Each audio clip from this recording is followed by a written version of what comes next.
Week 16 in the NFL is upon us, and every week around this time, on this day, we like to get some bold predictions about what could happen. Now, these are bold predictions. We're not giving you your best bets or anything like that. So I don't know if you want to put money on these. Narrative bold, like. You know, I don't make the rules, and I've not done this particular segment before because I was trying to figure out how our guys have been doing. A couple Super Bowl champs in here, Bryant, McFadden, Logan, Ryan here. B-Mac, we're going to start with you. We saw the Falcons decide to bench Kirk Cousins, bringing in rookie Michael Penix Jr., getting his first start. And you do have a bold prediction, and it's looking like good news for Michael Penix. What is it? Great news for Michael Penix. I'm bearing gifts for you before we get to Christmas. My bold prediction for Michael Penix in his first professional start. Logan, Amanda, ready for this one?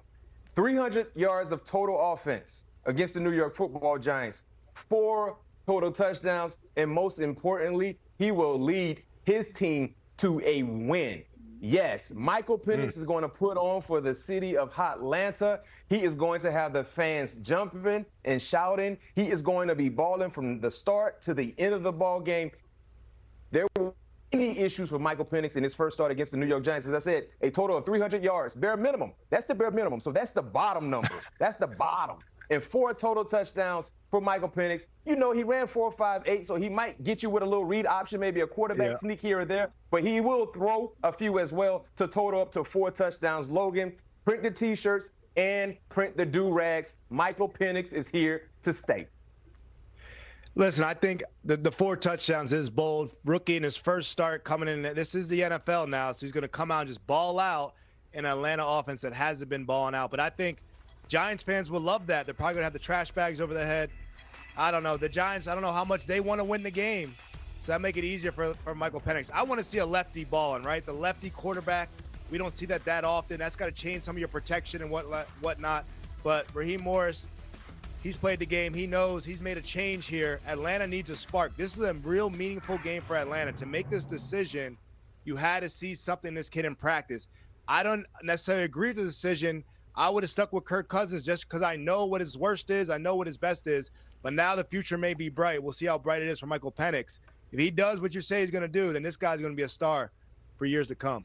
No one asked me for grades on this or my opinion, but I'm going to go ahead and give him. I'm going to give like that a C, B-Mac, because I think it's a little far-fetched, but it's a good, bold prediction. Logan. Hold on. Wait a minute, man. Can I please speak up for myself? You said a bit far-fetched, but it's supposed to be bold. Like, it's supposed to be something that we don't expect to see happen, but it could happen, right? Yeah, that's why I gave it a C, because you know what? You're going to think that's a good grade here in like 2 seconds. Tommy's dying. Because, Logan, you and I have done like 3 segments. I'm giving yours an F.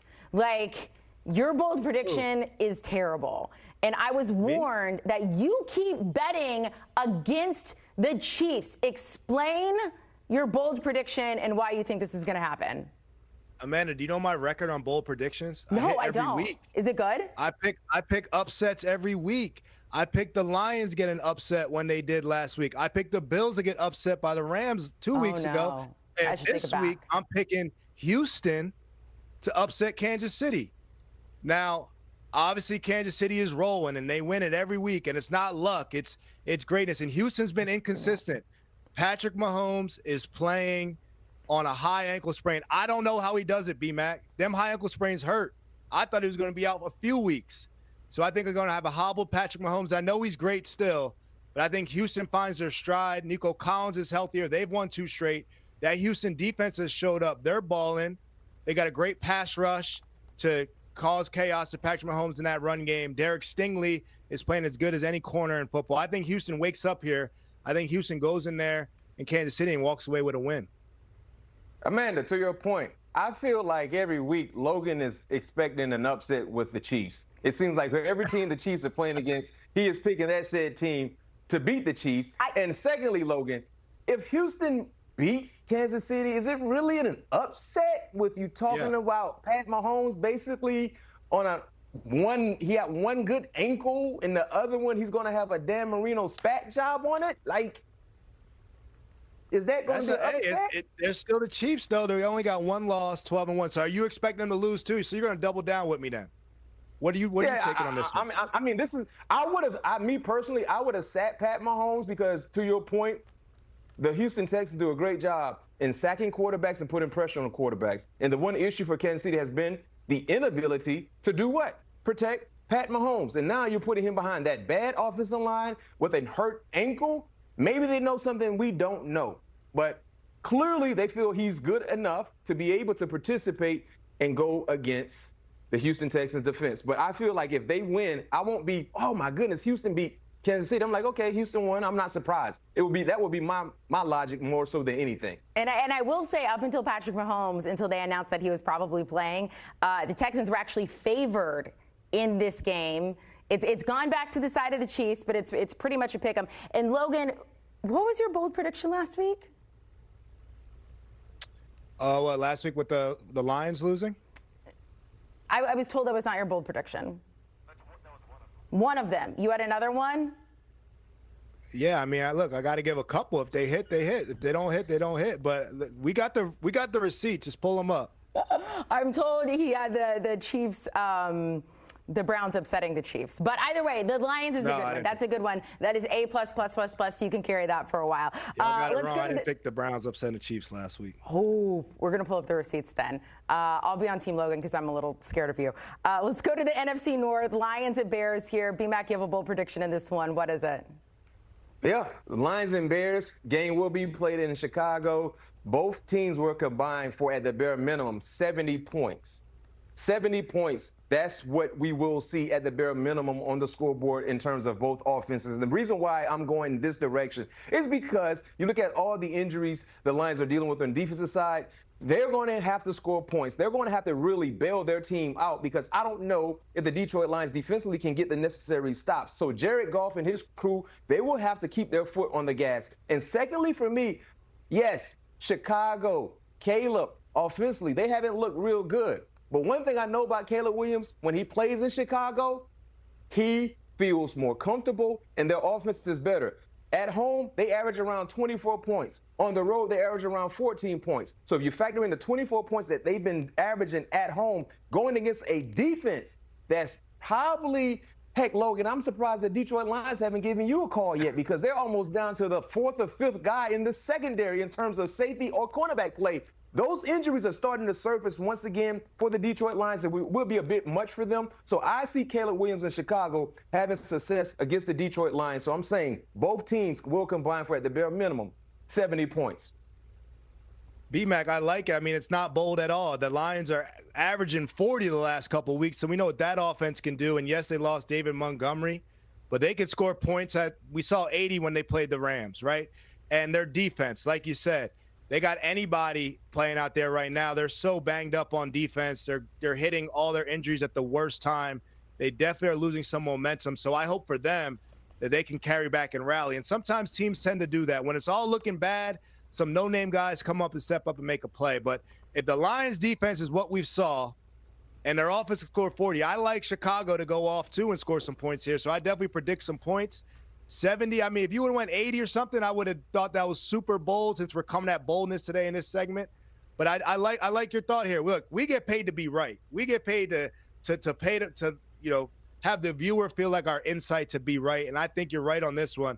I think there's going to be a lot of points in these games for all those points that you just made. Logan, I want you to send a bill to CBS right now and ask them to pay. No, B-Mac, I got beef with you. Hold on. Whoa. Because we pulled up the receipts. Our producer was wrong. I got the information that Logan had the Browns upsetting the Chiefs. That was his bold prediction. Our producer got it wrong. That was not Logan's bold prediction. Logan, you're in the clear. Please ask for more money. I apologize to you.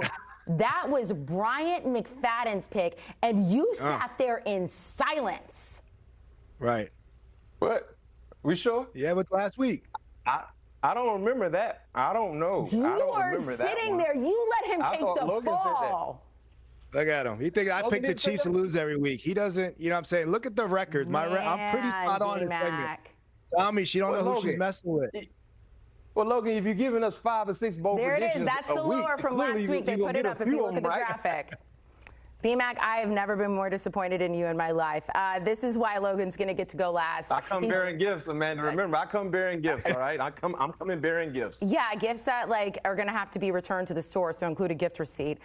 Logan, one more bold prediction from you. You do have another big upset, and we believe you now. So what do you like? All right, here we go, man. I've been on the money with these, and this one's going to surprise y'all. Y'all not going with this one. This is the boldest one on this segment. I got the Commanders upsetting Philly in that 10-game win streak. Okay? The Washington Commanders are going to upset Philly when Philly can clinch a division this week. Philly is riding high. They fed A.J. Brown. Everything is figured out, right? I don't think so. Every game that Jaden Daniels plays, it comes down to the end.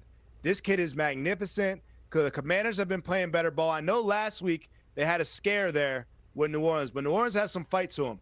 I think Philly drops one. I think Philly's the better team. I think Philly will win in a best-of-7.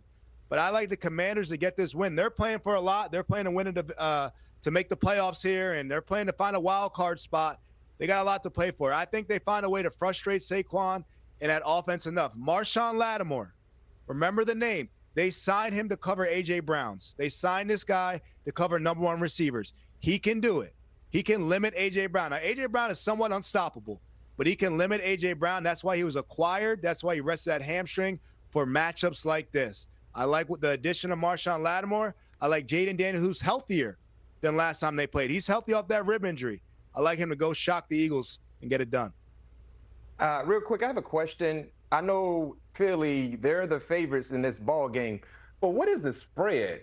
James, can you tell us that real quick? What's the spread? I got it in front of me. It's the same as the Texans, by the way. Yeah. 3.5. Eagles by 3.5. Wait a minute. Hold on, Amanda, because you jumped on me. Right? Okay, cool. And Logan jumped on me because he said my prediction was bold, but I thought we were supposed to go super bold. But Logan, you're telling us your super bold prediction is the Commanders beating Philly when they're only a 3.5-point underdog. I don't play spreads, brother. I don't play spreads. I'm talking about an underdog team beating a team that won 10 straight. The #1 team in the NFC, the Philadelphia Eagles, the hottest team. I'm talking about going to lose the Washington Commanders. I can come on here and say reckless stuff like you, like Saquon's going to go for a career low last week and be wrong every week. I get paid to be right. I was almost right, Logan.